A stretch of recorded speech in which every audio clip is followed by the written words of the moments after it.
Hi అందరికీ. నేనైతే first time gulab jam అయితే చేస్తున్నాను. నా పెళ్ళి కాక ముందుకైతే ఎప్పుడో ఒకసారి అయితే చేశాను. అప్పుడైతే చెడిపోయాయి. ఇప్పుడు సెకండ్ టైం అయితే చేస్తున్నాను. ఎలా వస్తాయో తెలియదు, చూద్దాం.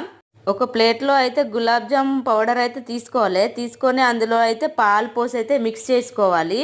చేసుకొని అయితే ఒక 10-5 మినిట్స్ అయితే పక్కన పెట్టుకోవాలి. పక్కన పెట్టుకొని అయితే ఇలా రౌండ్గా లడ్డూలాగా అయితే స్మూత్గా చేసుకోవాలి. నాకు రావట్లేదని మా ఆయన అయితే చేస్తున్నాడు. మూకుడు పెట్టుకొని దాంట్లో అయితే ఆయిల్ పోసుకొని అయితే ఆయిల్ వేడెక్కే వరకు అయితే వెయిట్ చేయాలి.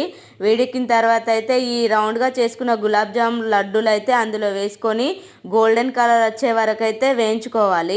గోల్డెన్ కలర్ వచ్చిన తర్వాతనైతే ఈ లడ్డూలను అయితే తీసుకొని పక్కన పెట్టుకోవాలి ఒక బౌల్లో. ఇంకో గిన్నెలో అయితే షుగర్ అండ్ వాటర్ తీసుకొని అయితే వేడి చేసుకోవాలి.